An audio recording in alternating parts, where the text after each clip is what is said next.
It's on right now. All right.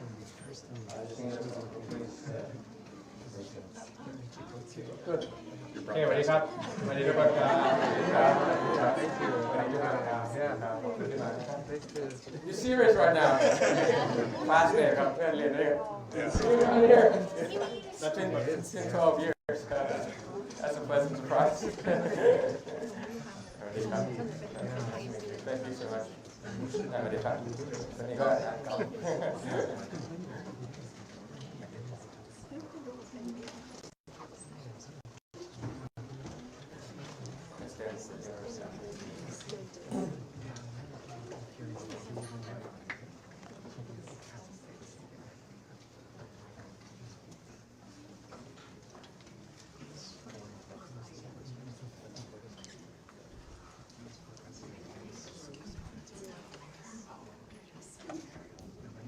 All right, well, thank you all for turning out so wonderfully on this lovely Boston, Massachusetts fall day. Couldn't be a more perfect day for us to gather here for this special event today. So my name is James Robson. I'm the director of the Harvard Asia Center. Today's talk is sponsored by both the Harvard Asia Center and also the Rajwali Foundation Institute for Asia. Today's talk is entitled Moving Forward, Thailand, ASEAN, and Beyond. By, of course, you all know, and it's hardly any introduction, but I will give a little introduction to Kun Pita Lamjoranat, the Prime Ministerial candidate and Chief Advisor for the Move Forward Party leader. Pita was educated in New Zealand and is actually no stranger to Harvard, since after receiving his undergraduate degree in finance and banking at Thammasat University in Bangkok, he then went on to earn a joint master's degree from both MIT and Harvard's Kennedy School in Business and Public Policy, which he received in 2011. He then was the CEO of Agri-Food and also served as the executive director of Grab Thailand from 2017 to 2018. He made his political debut, and I don't need to probably go through most of this history to all of you, but for those who don't know, in 2018, when he joined the Move Forward Party's predecessor party, Future Forward, where he was focusing mainly on agricultural policy. He was first elected to Parliament in 2019, where he also advocated for farmers and farmer rights. In 2019, the Thai Constitutional Court dissolved Future Forward and banned its leader from politics, and Pita and the party's remaining legislators formed the Move Forward Party. As both a successful private sector businessman and an inspirational public sector leader, he's been a courageous advocate for democratic reform in Thailand, and in that capacity led the Move Forward Progressives Party to an historic victory in Thailand's general election in May of this past year, on May 14th, which had a record turnout, by the way, of 75% of the voters casting votes in that election and securing nearly 40% of the votes. Buoyed by supporters and throngs of young voters, like I can tell the demographic out here today, and winning most of the seats in that election. But as you know, in July, he was blocked from taking power by conservative legislators. The party rose to success on this wave of support from those young and urban voters. And his bid to form a government under this coalition of a pro-democracy parties was, however, blocked by these influential senators and military-backed conservative parties. He was therefore temporarily suspended as a lawmaker by the country's constitutional court after a complaint filed by the Election Commission accused him of violating election laws. Then in September 2023, he announced his resignation as leader. He has not, however, gone away, and here we are today. And so please join me in welcoming Pita Limjaroenrat as he is looking forward.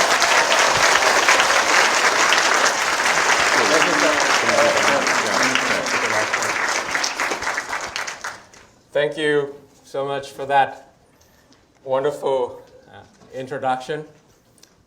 Full house, so deja vu going through my mind.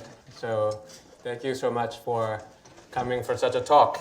And allow me to begin by thanking the Harvard University Asia Center Harvard University Kennedy School's Ratchavali Foundation Institute for Asia, Professor James Robson, Director of Harvard University Asia Center, and definitely our friends, Professor Jay Rosengard, who is in Thailand as we speak, so that we've been crossing paths for a long time and spending a bit of time on Zoom meetings. Professor Rosengard, if you hear this, next time hopefully we get to meet again. You know, traveling from Bangkok to Boston, you know, it's quite a distant, differing two cities, but I feel right at home. It's been 12 years since I graduated here, but to be back here is really something that words cannot describe. For some of you who might not know me, you know, my name is Pita Lim Jaranrat. I'm the Thailand's 2023 election winner, former Prime Ministerial candidate, so still Prime Ministerial candidate, and most importantly, most proudly, Harvard alum of 2011. So if you're confused, you're not the only one. I mean, I'll do the justice and explain that combination in a sentence. You know, sometimes politics is hard to make sense anywhere in the world, including here in America and Thailand as well, but I'll spend some time to do that. But by now, I think you would know that I used to be one of you. I mean, I used to be in a different position. I used to probably sit somewhere right there where Dan Ginsberg, my friend right there, is sitting. But now I'm back to our viewers right here, and I'm standing right here, so I'm one of you, and I'm conscious of your time. You know, I know you have your problem sets, and PowerPoint presentations, and team projects.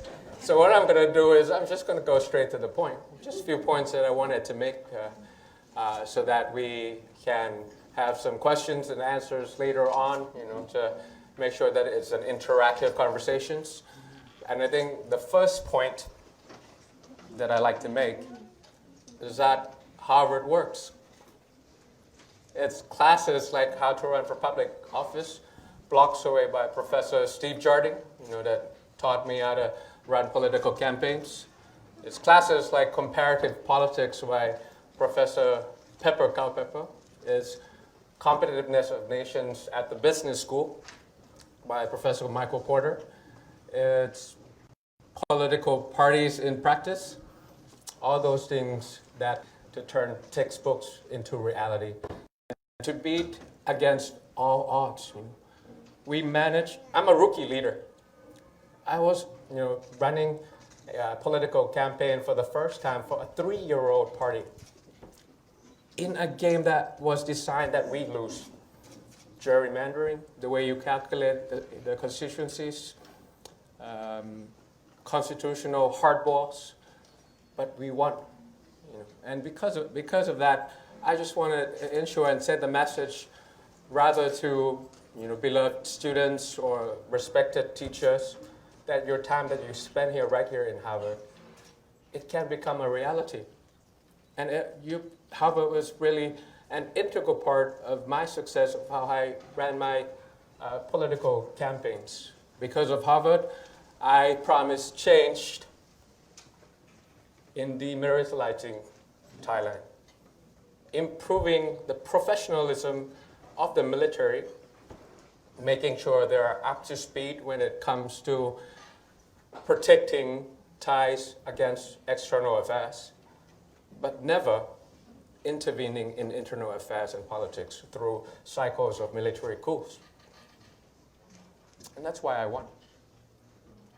And I promised change to them to demonopolization, because it was classes at the business school by Professor Porter that told me that competition means efficiency.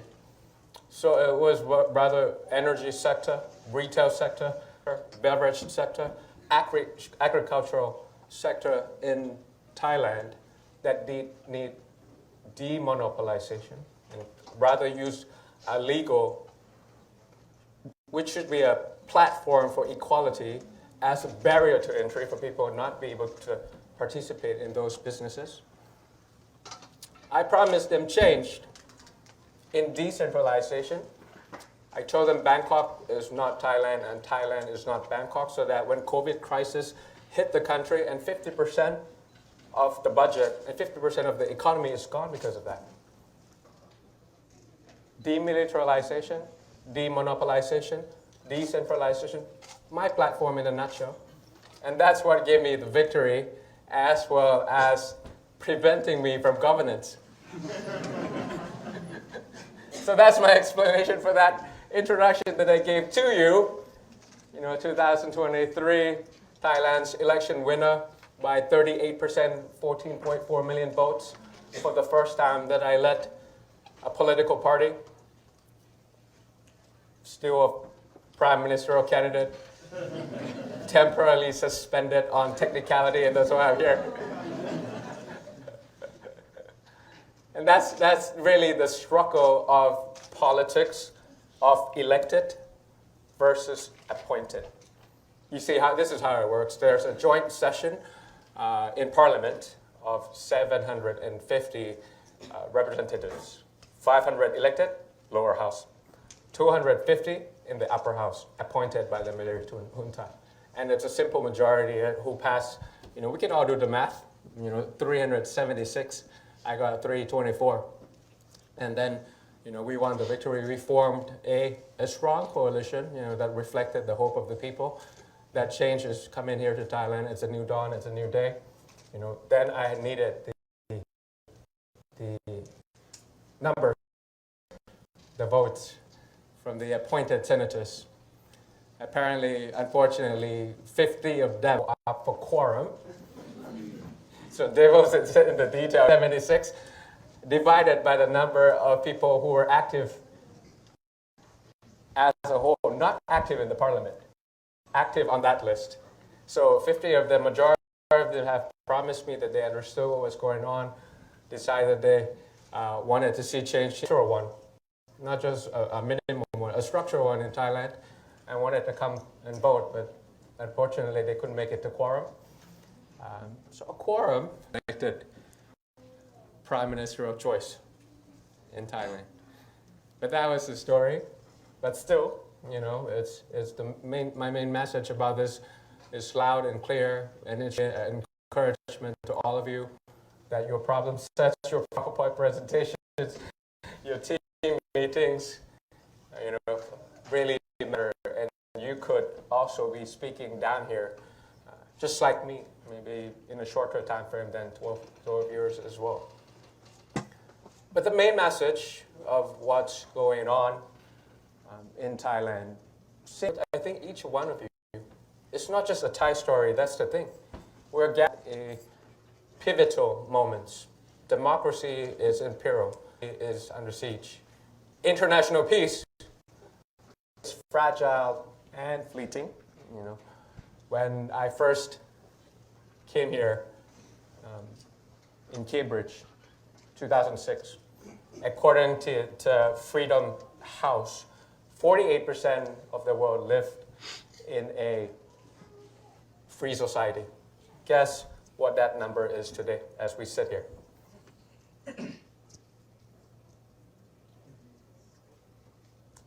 20%. That's democratic backsliding. Something is going on around the world. And even the advanced, institutionalized democracies are seeing those numbers declining as well. Why is that?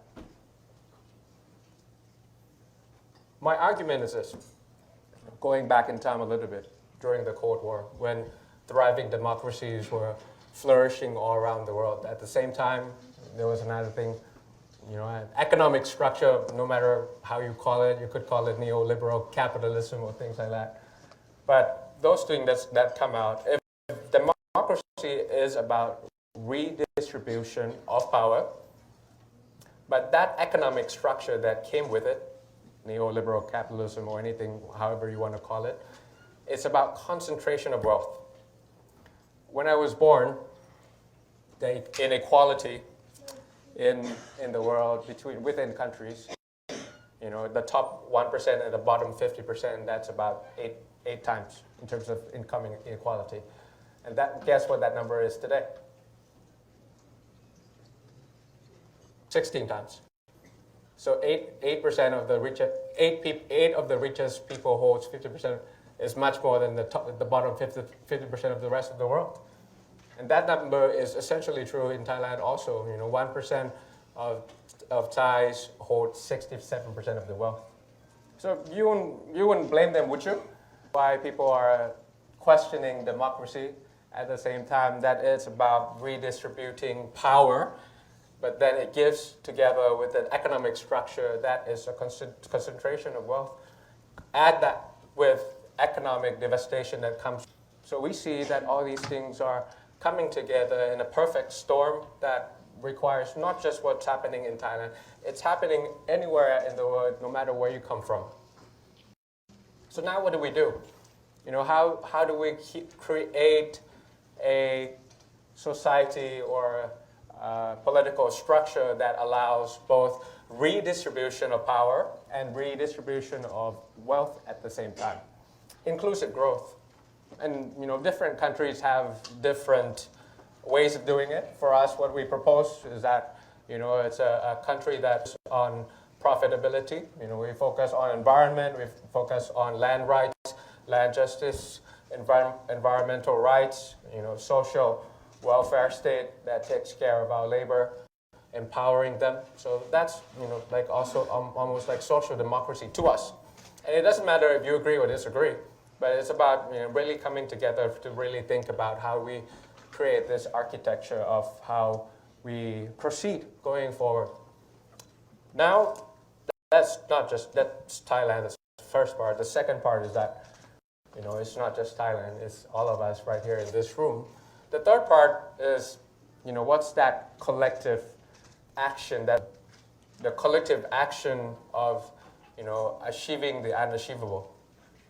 So that we can think about this, I was thinking once we took care of our problems domestically, we demilitarize, we demonopolize, and we decentralize, that's when domestic affairs is intact.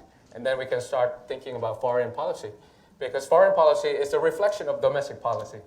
I mean, it's very hard for you to have credibility and relevance if you go to any other parts of the world or any other countries and tell them what not to do, and then your own country and your own mess you cannot control. So I was hoping that, a last change that is just that domestic, in the sense that I wanted to tell the world that Thailand is back, and Thailand means business, and that we're a middle power. We're not a small country. We're the second largest country in Asia. And together, working with the ASEAN countries, if not all, at least the founding members of ASEAN, Indonesia, Malaysia, Philippines, and Singapore. And if we come together, that's $3.6 trillion in terms of economy. That's 670 million people. Any other countries in the world, whether you're a superpower or not, you cannot ignore us. But the point is, because of our problems domestically, that we don't have the credibility to be like at the core of ASEAN. To really make ASEAN centrality matter is that relevance and credibility have to be right in the middle of it. Myanmar, Russia, Ukraine, Israel, Hamas. These are the things that are happening far away from Thailand, but is really impacting what's going on in Thailand. 56 hostages by Hamas, number 2 in the world. 54 or 56, you have to fact check me. But I think that's according to Israel Foreign Affairs, but it's 18 according to Thai Foreign Affairs. All these things are the things that we really need to look outward to make sure that, international community, that we, together with the ASEAN founding members, that we are presenting, telling the world that right makes might, and might doesn't make right. That we're returning to middle power, returning together and say that rule-based world order. Thailand is back. Thailand means business. It's meaning that we are reviving foreign policy once again after the absence of maybe the past 10 years during the military coup. We want to be able to rebalance once again. And rebalance in this sense is not taking sides. It's about sticking to principles. We want to be able to criticize our friends and talk to our foes. as a middle power, we want to be able to recalibrate the issues of foreign policies when it comes to ties. Usually it's about trades and investment and security alliance with the US. But we want to recalibrate that to be about environment, to be about climate change, to be about gun safety, to be about gun laws. Condolences to the victims, 22 of them in Maine. You know, our country also faced something very similar at a mall that was done by a 14-year-old. So those are the things that we could recalibrate and share our grit together and how to come up with solutions together. But the thing is, we still couldn't do that. Then again, collective actions that we needed to come together, you know, to achieve the unachievable, to turn struggles into strength, to turn pain into prosperity, to turn values into victory together.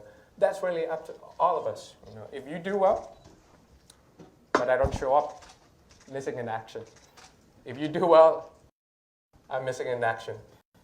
Those are the things that are absent from international architecture when it comes to peace building. So I think there's like a part for all of us to do, part and my part, you know, that we could come together and make this world a better place moving forward. And Thailand will definitely be in the middle of that going forward. So in the next couple of years, I still look forward to be the bridge, you know, people to people with Americans, parliament to parliament, public sector to public sector, private sector to private sector, and lastly, government to government eventually.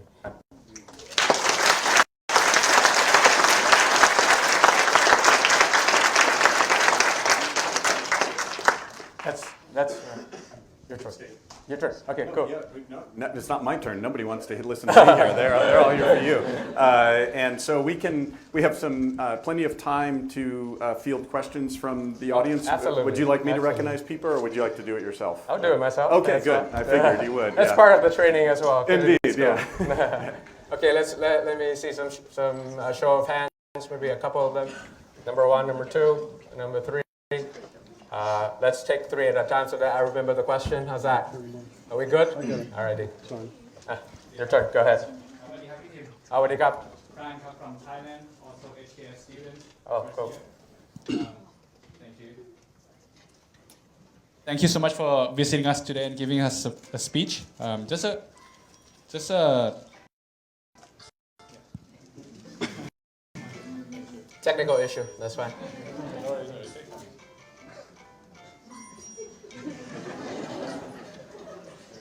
worries. That's okay. Thank you so much. Okay. Happens. Yes, just a quick question and also sharing my concerns about our countries, right? As we all know, we have been in a stagnant growth over the past 10 years, rising debt to GDP. I think I would like to hear from you on your perspectives on, you know, for the future of Thailand, right? Apart from the demilitarization, decentralization, the demonopolization, what are the key target sectors that the future policy should address that could be the, you know, growth engine for Thailand, and how do we see we should implement that? Okay, the second question, please. I'll take rounds of questions so that people can get to ask.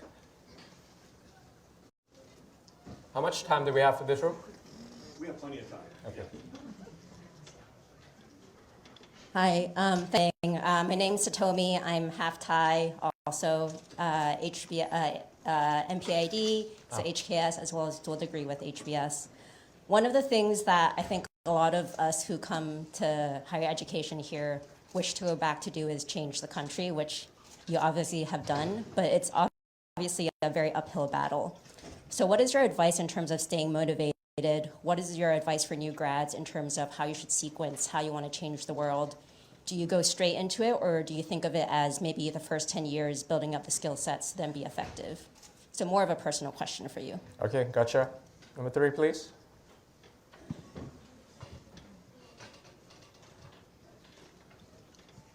I understand that it was Professor Said. Are you exercising your rights, or are you? Thank you very much. So I'm Michael Hertzfeld. I'm the founding director of the Thai Studies program, now out to pasture, but very happy to see so many people here for this wonderful event, and to thank Kun Pita for really a remarkable of really important points in a very short speech. So I will try to be equally brief. It's often said that Thailand is a land of compromise. I have, in my own research work, have focused on the fact that you have a constant tension in Thailand between authoritarian and egalitarian impulses. The impulse for democracy has always been there, but so has the other thing. And the other thing in the room in more ways than perhaps we want to enumerate. So is there a way forward that actually overcomes the invocation of that compromise, which has been used again and again and again to subvert the democratic process? Thank you. Thank you so much. So I'll take all three questions first in answer, and then we'll do a second round. Is that cool with you? Oh, good. Yes. The first question was more about, economic prosperity for the past 10 years, rising debt to GDP, and key target sectors.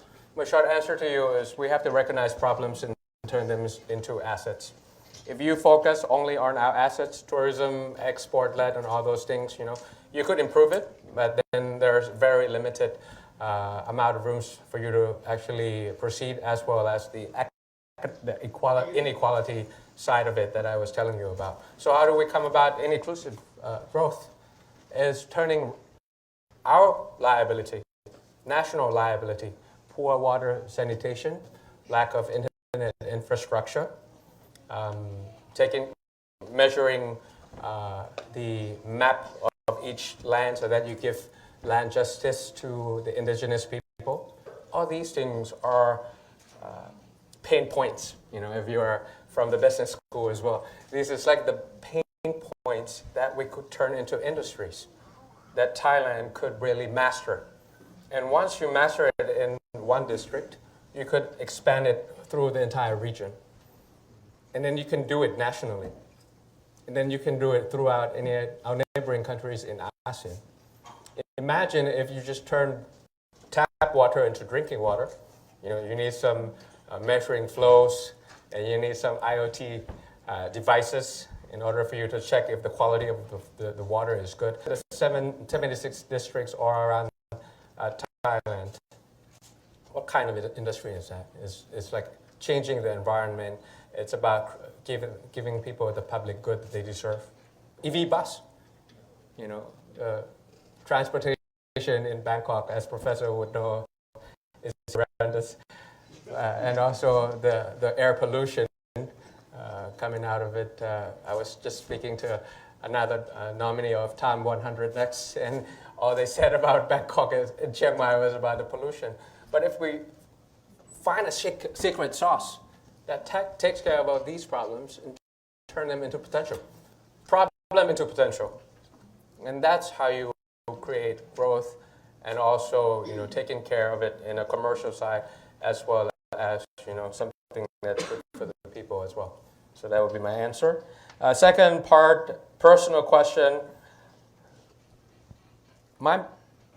In two sentences, be bold, be ambitious, and I think really Thailand, the country, and the world really needs a younger juice, a younger generation creativity of ideas that mix up and find new consensus in new normal. Do you understand what I'm trying to say? I mean, the world has changed so much. When I was sitting in your seat and I'm standing here that 12 years, the new normal that comes from the COVID crisis, from the pandemic, you name it. But the problem, we have old consensus in new normal. But so how do you create new consensus? Younger generations have to speak up. We needed to speak up. Otherwise, left to a certain generation that matters. But again, otherwise, the future have. I for sure I have about 40 years left if I'm life, and it's a large amount of future that I remain in my child. So you have to be and really contribute as fast as possible. the right. So try it out as young as well and try your best. And if you fail, you could always try again. So that would be my advice. Third, to Professor, how do we come about this line of compromise and also the struggle, of democracy and competitive authoritarianism for the past 90 years? I think it's about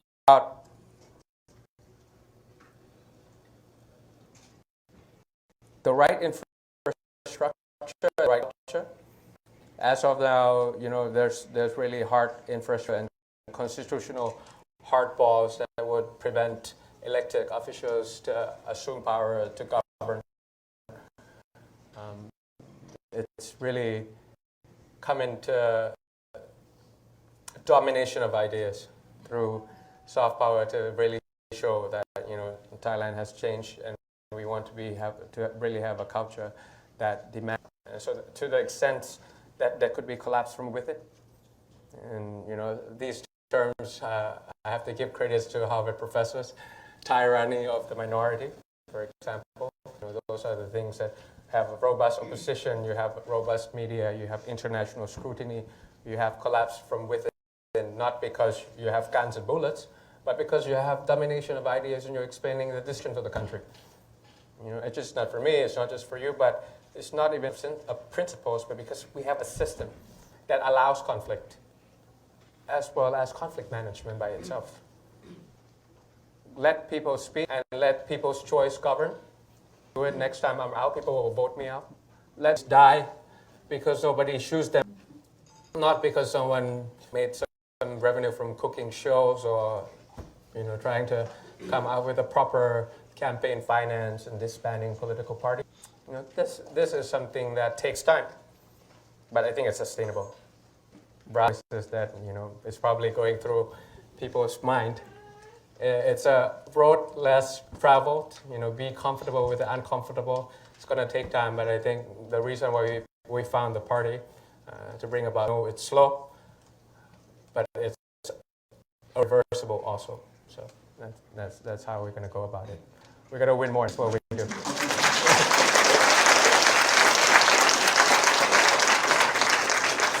Okay, I'm just getting started. I don't know about you guys, but bring it on. 3 more questions, please. Maybe one from here, one from here, one from here. Okay, that's you right there.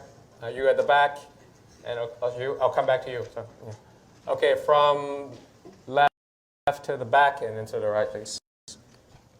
Not just because I'm leaning, but anyways.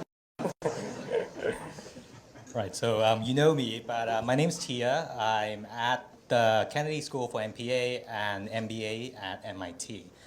Is you talk about managing domestically. So I just want to talk about how you manage your party domestically within your party. So let's say, use an example of this so-called super deal that has been rumored in the country, and the responses from your party there's been discrepancies between the responses from your party. Some say they don't know, some say they're not related. So my question is, going forward, how would you manage responses and your explanation to your constituencies so that your message is congruent with the values that you stand for, working for the people? Thank you. Okay, thank you.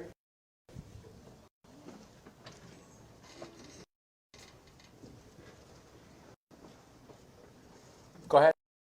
I'm sorry.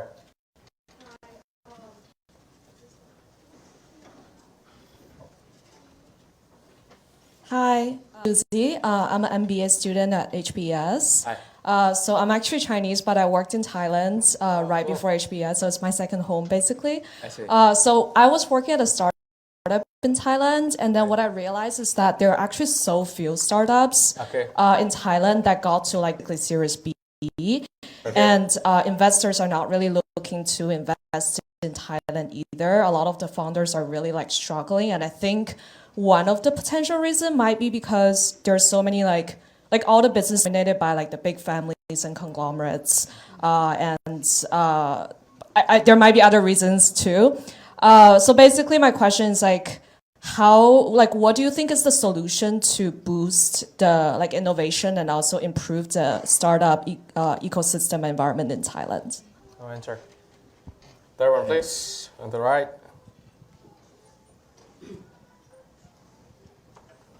Hi. Thanks. So my name is Sarvesh, and it was a really nice speech, really inspirational. Your story is really inspirational as well.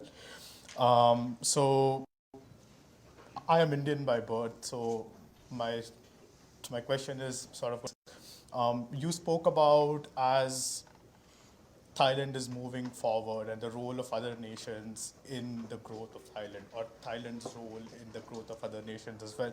So how do you see India's role as Thailand is moving forward? Okay, thank you. First question is about party communication management. The short answer is truthfully. That's how we should communicate, and consistently, obviously. But there's, sometimes something that's out of our control, because you were talking about coalition deals that was rumored for a very long time. I tried to do that during that coalition forming respect with honestly with what I know and also what I didn't know. There could be different opinions when it comes to personalities, but I think in the common ground, what we could control is that the communication in the sense of, the political accountability before the election and after I got the vote. That's a kind of consistency that I think it's more important in politics. But to that extent, I still have to outright admit my political party is young. We're going fourth year, and there's many mistakes, many things that we have to commit ourselves in improving. But luckily, I have textbooks from Harvard that taught me about how to deal with party lists, how to make sure there's no confrontation from the districts to the party centrally, and things like that. So hopefully I have some guidelines, and probably some professors here will be able to help me out, especially when it comes to political parties. The second question is about startups. I think your answers is already in your question. It's really the second part, the demonopolization. Because, if you want to do digital wallets, you have a majority of choice that comes from banks and retails. So in order for you to go against these big boys, you have to move fast and break things. But in order for you to move fast, you need regulators or regulation that allows expedition. So in short, one of the barriers to entry is the law that comes from those incumbents that will lose market share should you go beyond Series B. Demonopolize. So demonopolize all those things, and making sure that just because you work in one commercial bank doesn't mean you have any say in the central bank, for example. In term sticks that allows ride sharing that benefits as well as the incumbent taxis. How to find common ground on that. So those are the things that we propose. That's not just part of it. The second part of it is that we're not bold enough. In order with startups like this and the successful ones they look at they look at ASEAN as markets: Asia, Singapore, Myanmar, Philippines, and Thailand. But Thai startups, we focus on Thailand. I don't know if that's just ambition or language barrier or any things, but I think there's some really good ideas in the startup communities that if they were to be subsidized or supported to go overseas and think of ASEAN, Asia, or the world as the market, they'll be able to succeed. And how I would go about it, I'll give you a Singaporean example that I proposed during my debates before the election. There's a fund for you to do your startups, but the condition is that it has to be outside Singapore. You know what I mean? So like you try to incubate your startups, but if you confine yourself within Singapore, are you going to succeed? No, right? If you're confining yourself within Thailand, are you going to succeed? No. So yeah, that's the kind of ideas, that's kind of government support that allows you, that there's no barrier to entry for these startups, and incubation that goes beyond domestic market. So that would be my answer. The third question is about Thailand and India, the relationship between Thailand and India. How do you see it grow as it's moving forward, like you said? Well, I think economically, definitely is something that we have to rely on. Regional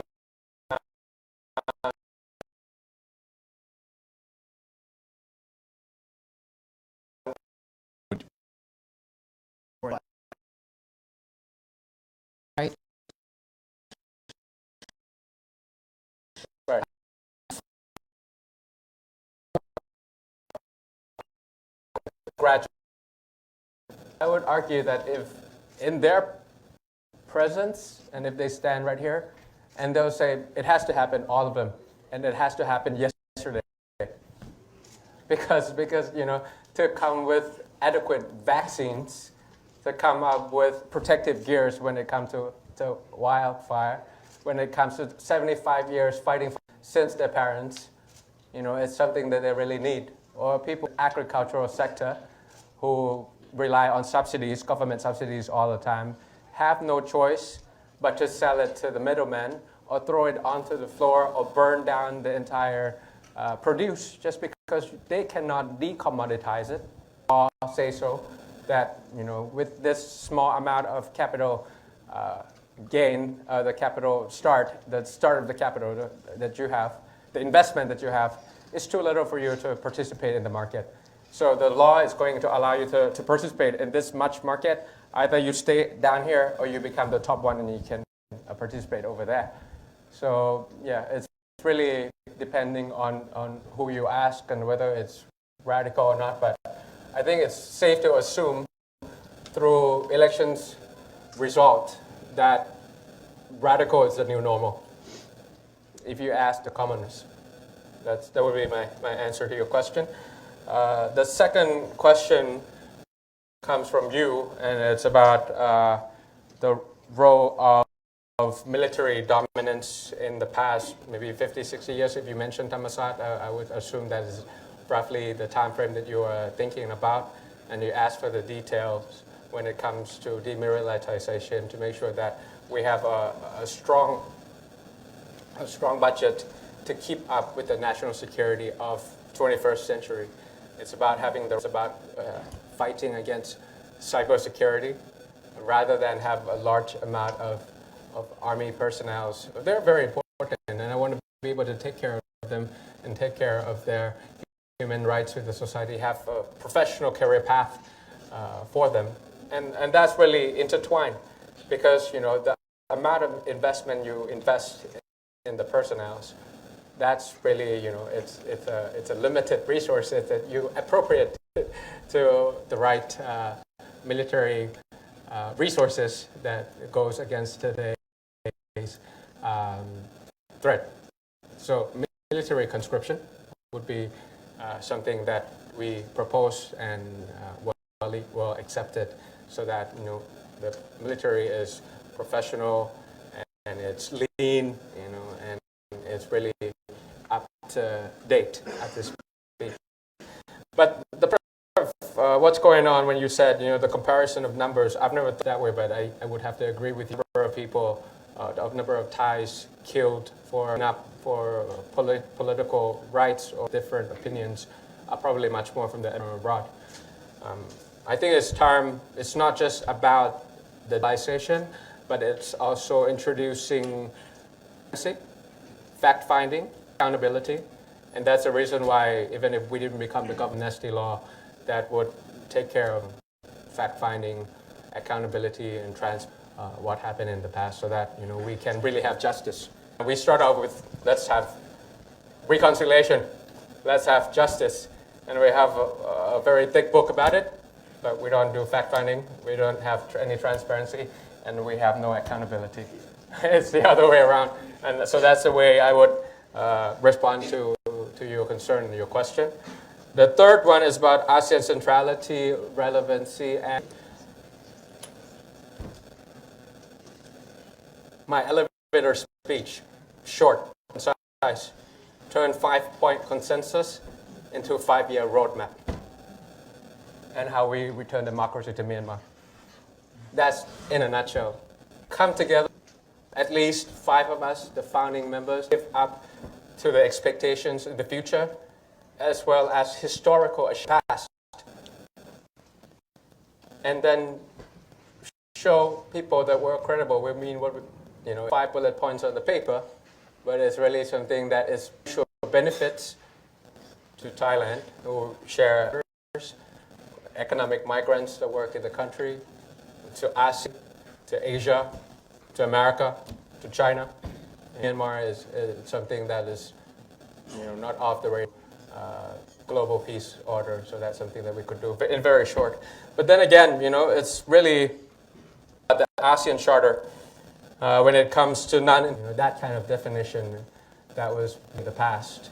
Of course, we will hold to that principle of non-interference, but I think maybe we have to start to think about it again, that there's some exceptions when it comes to genocide, when it comes to crime against humanity. But if you just ignore what happens all around the world, when Myanmar sneezes, Thailand gets sick, and keep ignoring that in any lens, if you don't care about human rights, you just want to think about economical lens, think about trade and investment lens, but in any other lens, I think it's quite important that we think about this charter that was done a long time ago and really think about this. But I'm not saying that parents excluding genocide or crime against humanity, but it's time we come together and we come to a rule-based ASEAN together, so that example of what rule-based world order should mean.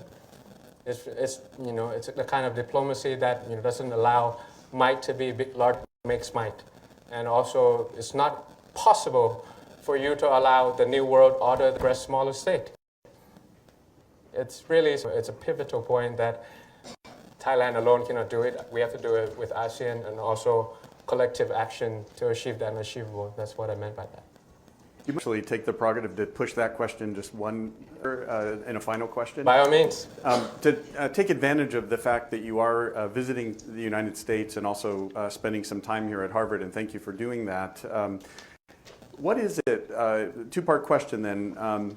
I imagine you're spending some time in Washington, D.C., political and politicians, and what is it that the U.S. government is missing and policymakers is missing about Thailand, and what role could the U.S. play in that in terms of engagement is one side. The other one is then related to Harvard here. As you know, the Asia Center has started a Southeast Asia initiative, which we're trying to push, and thanks to Professor Hertzfeld, the Thai Studies program is part of that. But what do you think this institution, and a role that it can play to generate knowledge about Southeast Asia more generally, ASEAN and Thailand in particular, going forward, and what we can do then to educate the next generation of leaders that I see out here in the audience? Mm-hmm. But that's first part of two-part question. I was listening, yeah. So what's the second part? That's the second part. Oh, cool. Oh, for Harvard too, right? Yeah. Mm. America and Thailand, the first alliance, probably in Asia, goes back 200 years. I think the recalibration part in my 3R foreign policy, revive, rebalance, and recalibrate. We are very happy to work with the American Security Alliance. Cobra Gold has been part of our relationship. Trade and investment, that's something you can probably see. But when it comes to Indo-Pacific strategy, according to the Americans, when it comes to digital infrastructure, environmental issues, we really want to be able to walk the talk together and really show us, a lot of Thai problems cannot be fixed with Thailand alone. It has to be done globally in all the countries that have the right resource and the best practice on how you take care of waste management, for example, mining, second, how you take care of water recycling, for example. We want to be able to see that from America in Thailand. You have the technology, we have the problem, but when it comes together, that's when potential of two countries could be. And that's what we've been missing, arguably, for the past 10 years, both from domestic politics from each side. So it's no one's fault, it's a perfect storm. And education, to your second part, we want to be able to see Harvard is actually participating with, I think, Mahidol, that's one, and then Chulalongkorn second. So there's an annual conference between two countries. But I really want to, again, focus on the problems of Thailand, what Thailand is really missing, and focus on that, rather than just keeping it on just businesses or security alliance. Recalibrate and think about environment, energy, education.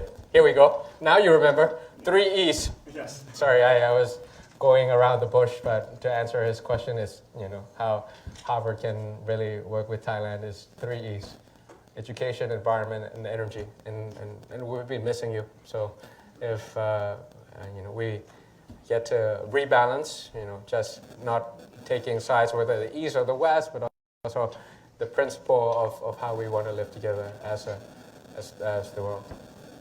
That would be my answer to you. Great. Thank you very much. Well, please, actually, let me mention first before, I know your hands will be clapping in just a minute, but invite you to a reception that'll be out in the concourse outside of this room, so please stay around and enjoy some food. And before we head out there, please join me in thanking Kumpita for this wonderful presentation here today. Thank you so much.